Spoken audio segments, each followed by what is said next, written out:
Assalamualaikum warahmatullahi wabarakatuh. Saya Zahira Akilah Binti Ismail dan saya akan menjelaskan 1.0 iaitu tentang konsep teori dan konsep teori psikoanalisis.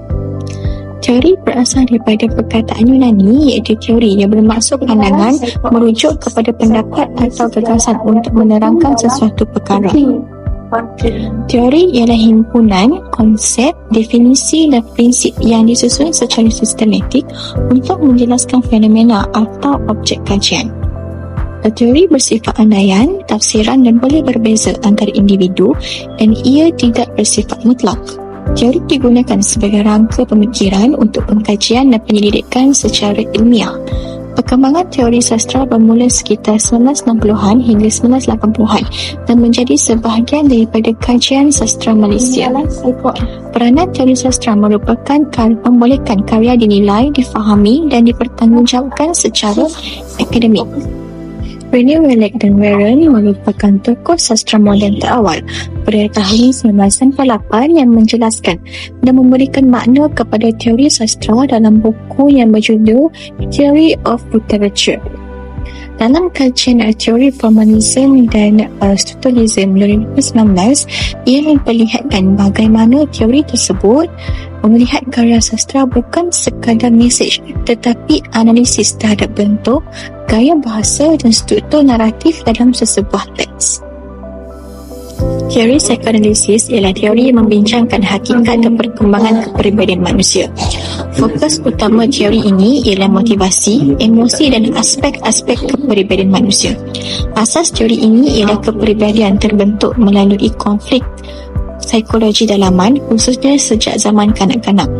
Tokoh utama bagi teori psikoanalisis ini ialah Sigmund Freud yang merupakan tokoh psikologi terkenal dan pengasas teori psikoanalisis. Sumber idea Freud berdasarkan analisis mimpi, pengalaman pesakit dan pemerhatian klinikal. Teori Freud ini bersifat subjektif, deduktif dan kurang bergantung kepada kaedah penyelidikan empirikal yang ketat. Gagasan Sigmund Freud menyatakan bahawa kesedaran hanyalah sebahagian kecil daripada keseluruhan kehidupan mental manusia. Sebaliknya, bahagian yang lebih besar ialah ketidaksedaran atau alam bawah sedar. Pengaruh teori psikoanalisis memberi kesan yang besar kepada perkembangan teori kepribadian moden. Teori ini dapat diaplikasikan dalam pendidikan iaitu digunakan untuk memahami tingkah laku dan hubungan antara guru, murid dan ibu bapa. Kesimpulannya, teori psikoanalisis menyumbang besar kepada pemahaman manusia walaupun menerima pelbagai kritikan. Okey, seterusnya kita akan beralih kepada objektif kajian bagi teori psikoanalisis. Bagi kami ini memberi 3 objektif, iaitu objektif yang pertama adalah menganalisis sejarah dan kedudukan psikoanalogi dalam ilmu jiwa. Kedua, mengenal pasti struktur personality dalam teori psikoanalisis Freud. Dan yang ketiga dan terakhir adalah untuk mengkaji teori mimpi dalam teori psikoanalisis Sigmund Freud. Seterusnya kita akan beralih kepada 3.0 iaitu soalan kajian. Soalan kajian ini diperoleh melalui objektif kajian yang dibentangkan sahaja tadi. Bagi objektif pertama, soalan kajian yang pertama adalah menganalisis sejarah dan kedudukan psikoanalogi dalam ilmu jiwa. Soalan kajian yang kedua adalah bagaimana psikoanalisis berkembang sebagai aliran pemikiran utama dalam ilmu jiwa. Bagi objektif kedua, soalan yang dikemukakan yang pertama adalah apakah struktur yang terdiri dalam struktur personality psychoanalysis. Bagi soalan kajian kedua melalui objektif kajian yang kedua tadi, bagaimanakah fungsi ID, ego dan super ego dalam personality manusia. Seterusnya yang terakhir, objektif kajian yang ketiga, soalan kajian yang dikemukakan adalah apakah yang dimaksudkan teori mimpi. Yang Soalan yang terakhir bagi objektif ketiga adalah bagaimana teori mimpi melekatkan sastra dengan psikoanalisis. Itu sahaja bagi soalan kajian yang diolah berpandukan objektif kajian tersebut. Seterusnya, kita akan pergi ke 40.0 iaitu metodologi kajian. Baiklah, saya akan terangkan apa itu metodologi kajian.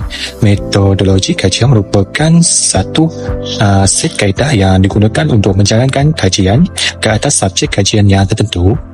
Dengan itu, kajian ini akan membincangkan reka bentuk kajian, instrumen kajian dan prosedur atau proses menganalisis data bagi menyelesaikan permasalahan kajian yang telah dikemukakan lebih awal. Kami telah menggunakan dua kaedah metodologi kajian, iaitu yang pertama pendekatan kualitatif dan yang kedua kaedah kepustakaan. Bagi pendekatan kualitatif, kaedah ini menumpukan kepada analisis konsep, teori dan hubungan antara unsur yang terdapat dalam sebuah teks atau fenomena. Pendekatan kualitatif dipilih kerana ia membolehkan para pengkaji meneliti makna yang mendalam serta pola hubungan dalam suatu struktur sebagaimana yang ditikbarakan oleh teori psikoanalisis. Data dianalisis secara dekriptif melalui pembacaan mendalam terhadap bahan teori dan contoh fenomena yang berkaitan. Bagi metodologi kajian yang kedua kami gunakan adalah kaedah kepustakaan. Kaedah kepustakaan ini melibatkan perolehan, pemolehan dan penilaian maklumat daripada pelbagai sumber ilmiah seperti buku, akademik, artikel jurnal, laporan penyelidikan, nota kuliah serta dokumen teori berkaitan dengan psikoanalisis. Kaedah kepustakaan ini dipilih kerana teori psikoanalisis mempunyai asas pengetahuan yang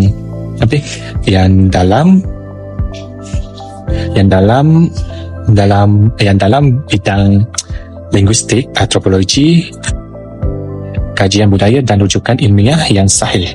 Melalui kaedah kepustakaan juga, pengkaji dapat meneliti perkembangan teori psikoanalisis dari masa ke semasa serta variasi penggunaannya dalam kajian-kajian yang terdahulu. Pengenalan psikoanalisis. Psikoanalisis ialah aliran penting dalam psikologi. Ianya diasaskan oleh Sigmund Freud pada akhir abad ke-19. Fokus utamanya adalah alam bawah sedar yang mempengaruhi tingkah laku dan gangguan mental. Latar belakang Sigmund Freud. Beliau dilahirkan pada 6 Mei 1858 di Moravia, berpindah ke Vienna sejak kecil, kemudian ke London akibat ancaman Nazi. Beliau merupakan seorang doktor saraf Austria dan pengasas psikoanalisis. Beliau meninggal dunia pada tahun 1939 akibat kanser mulut. Perkembangan awal psikoanalisis. Perkembangan ini bermula daripada kajian Freud terhadap pesakit histeria. Terdapat dua yang dapat dipelajari, iaitu hipnosis, Charcot ditinggalkan kerana kesan sementara. Kedua, kaedah kartesis, Freud. Pesakit meluahkan perasaan. Akhirnya, Freud membangunkan kaedah berkaitan bebas, asas psikoanalisis. Dimensi dan fasa psikoanalisis. Psikoanalisis ini ada dua dimensi. Yang pertama, teori. Teori bermaksud personaliti dan tingkah laku manusia. Yang kedua, praktikal, rawatan penyakit mental. 3 tempoh perkembangan. Terdapat 3 tempoh perkembangan. Yang pertama, asas teori. Bermula pada tahun 1895 sehingga 1905. Tempoh kedua, perkembangan teori. 1895 sehingga 1920. Tempoh ketiga, pemantapan teori. Bermula pada 1120 sehingga 1939. Walaupun teori ini matang, tetapi teori ini tetap menerima kritikan. Seterusnya adalah prinsip asas teori Freud. Pertama, prinsip ketekalan. Prinsip ketekalan ini mampu mengurangkan ketegangan fizik dalam diri manusia. Yang kedua, prinsip keseronokan. Prinsip keseronokan ini dapat mengelakkan pesakit daripada kesakitan dan dapat mencari keseronokan. Prinsip yang ketiga adalah prinsip realiti. Keseronokan ditangguhkan demi menyesuaikan diri dengan realiti. Kehidupan manusia amat dipengaruhi dengan konflik antara ketiga-tiga prinsip ini. Seterusnya, kepentingan psikoanalisis. Psikoanalisis ini penting untuk membuka dimensi baharu dalam memahami minda manusia. Ianya bagi mempengaruhi bukan sahaja psikologi, tetapi juga sastera, budaya dan falsafah. Lagipun, psikoanalisis ini masih relevan dan masih dibincangkan sehingga hari ini. Baiklah, seterusnya saya akan membahaskan berkaitan dengan struktur personality atau struktur kepribadian teori psikoanalisis Sigmund Freud. Struktur ini terdiri daripada 3, iaitu id, ego dan superego. Bagian pertama iaitu id. Id merupakan aspek yang dikenali sebagai bahagian ketidaksedaran yang primitif di dalam pikiran yang wujud bersama manusia sejak mereka dilahirkan. Id beroperasi berdasarkan prinsip kenikmatan iaitu pleasure principle, iaitu berusaha memperoleh kenikmatan dengan menghindari rasa sakit. Pleasure principle ini diproses dengan 2 cara, iaitu tindakan refleks dan juga proses premium. Bagi tindakan refleks, ia merujuk kepada tindakan yang berlaku secara spontan demi mengelakkan kesakitan dan mengurangkan ketegangan fizikal. Ia merupakan bentuk fungsi id yang paling asas dan berkait rapat dengan naluri kelangsungan hidup manusia. Yang seterusnya ialah proses premier. Proses premier ini merujuk kepada tindakan yang berlaku tanpa pertimbangan sama ada perbuatan itu sesuai atau tidak. Proses premier berlaku ketika suatu keadaan tindak balas yang dilakukan oleh id yang menyebabkan ketegangan.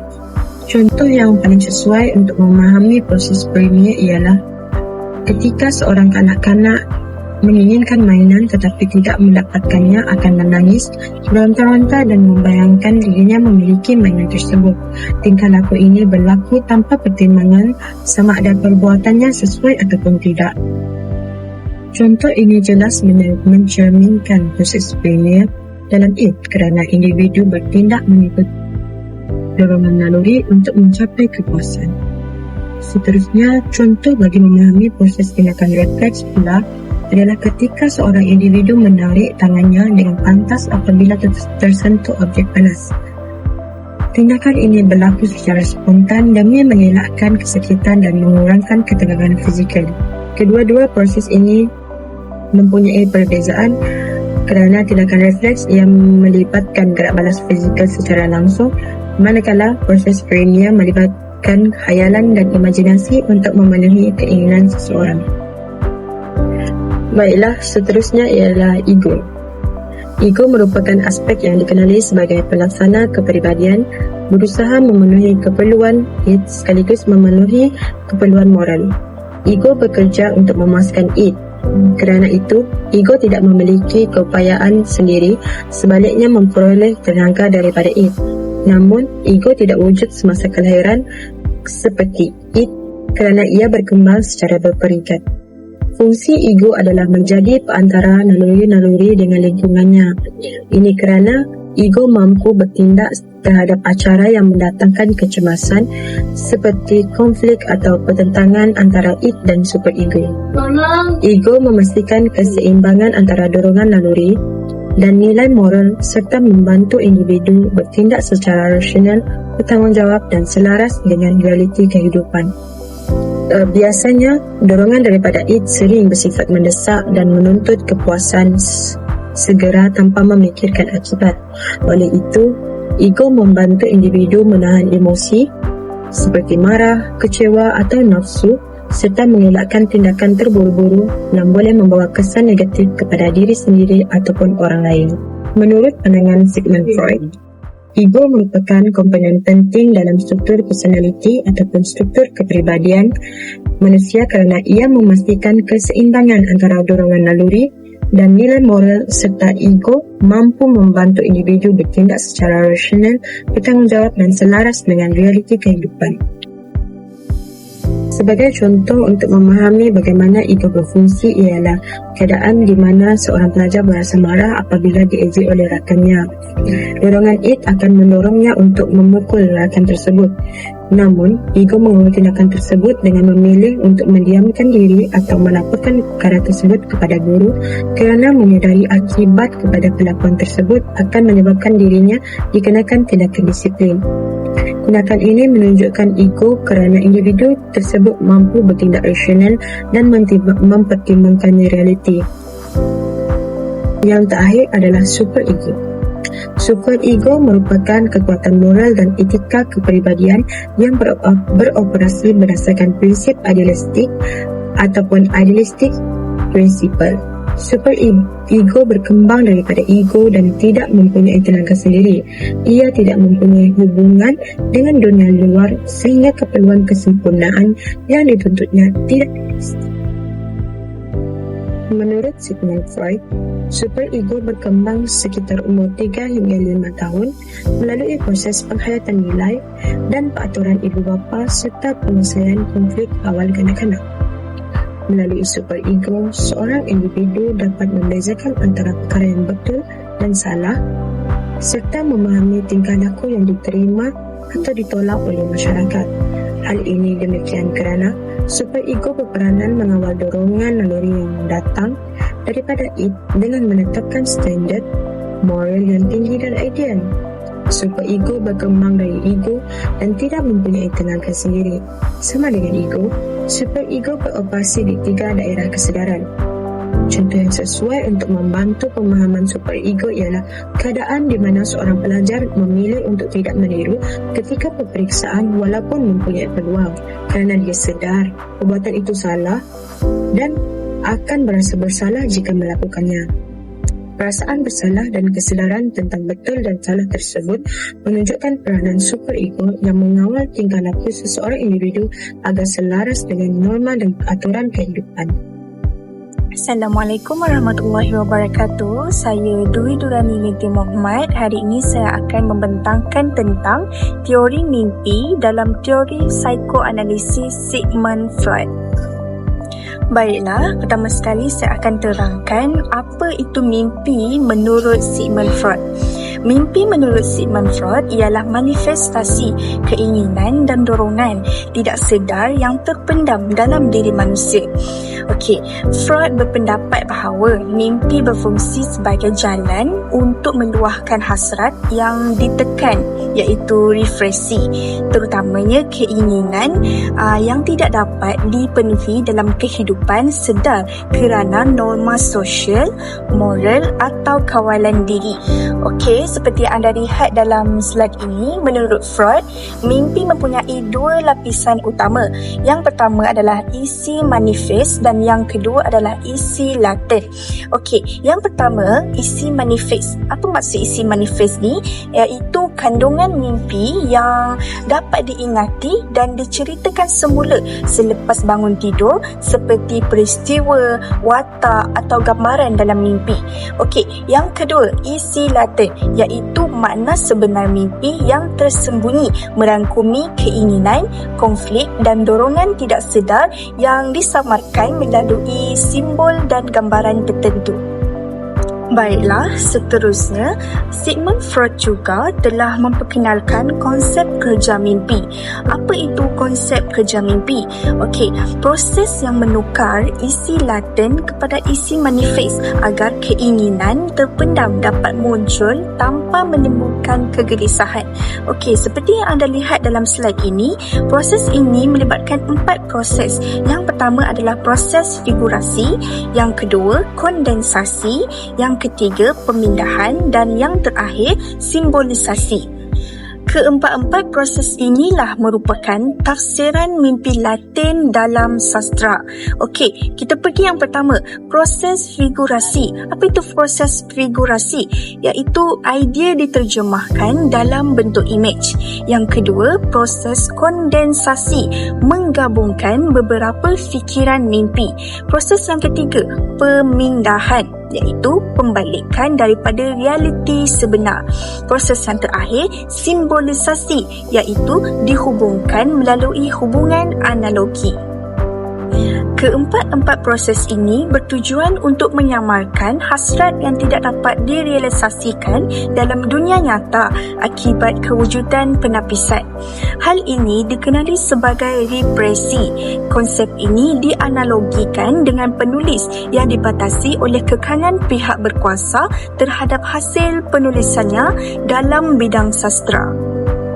Baiklah, seterusnya, seperti yang anda lihat dalam slide ini merupakan karya Sigmund Freud, buku The Interpretation of Dreams, di mana buku ini menerangkan tentang balasan Sigmund Freud terhadap sifat-sifat mimpi. Okey, dalam buku ini Sigmund Freud menjelaskan kaedah dan hasil interpretasi mimpi di samping menghuraikan bagaimana mimpi berfungsi sebagai pemenuhan keinginan, mengalami penyelewengan serta menjadi sumber kepada pelbagai fenomena psikologi. Okey, buku ini turut membincangkan hubungan antara mimpi dengan neurosis dan gangguan mental serta menekankan kepentingan memahami mimpi sebagai sebahagian daripada proses psikologi manusia. Oleh itu, buku ini bukan sahaja menjadi asas kepada teori psikoanalisis, malah memberikan sumbangan penting dalam memahami struktur alam bawah sedar dan peranan mimpi dalam kehidupan manusia. Jadi, kesimpulannya, Sigmund Freud melihat mimpi sebagai cerminan alam tidak sedar yang membantu manusia memahami konflik dalaman dan keinginan terpendam yang tidak dapat dizahirkan secara langsung dalam kehidupan seharian. Sekian sahaja daripada saya menerangkan tentang teori mimpi dalam teori psikoanalisis Sigmund Freud. Seterusnya, dan yang terakhir 6.0 rumusan. Teori psikoanalisis yang diperkenalkan oleh Sigmund Freud menekankan bahawa tingkah laku manusia banyak dipengaruhi oleh alam bawah sedar serta pengalaman lampau, khususnya pengalaman pada zaman kanak-kanak. Menurut Freud, keinginan terpendam dan konflik dalaman yang tidak disedari serta menentukan cara individu berfikir, beremosi dan bertindak dalam kehidupan seharian. Freud juga membahagikan struktur personality kepada 3 komponen utama, iaitu ID, ego dan superego. ID mewakili dorongan naluri yang berlandaskan prinsip keseronokan. Ego berfungsi sebagai pengawal yang berlandaskan prinsip realiti, manakala superego mencerminkan nilai moral dan norma masyarakat. Interaksi serta kumpulan antara 3 unsur ini mempengaruhkan kestabilan emosi dan tingkah laku seseorang individu. Selain itu, Freud memperkenalkan konsep mekanisme bela diri yang digunakan oleh ego untuk mengurangkan kebimbangan akibat konflik dalaman. Mekanisme seperti penindasan, penafian dan rasionalisasi berfungsi secara tidak sedar bagi melindungi individu daripada tekanan emosi, namun penggunaan yang berlebihan boleh membawa kepada masalah psikologi. Kesimpulannya, teori psikoanalisis Freud menegaskan bahawa tingkah laku manusia terbentuk melalui konflik dalaman, dorongan naluri dan pengalaman awal kehidupan. Teori ini memberikan sumbangan penting dalam memahamikan kepribadian manusia serta diaplikasikan dalam bentuk psikologi, konseling dan analisis karya sastra.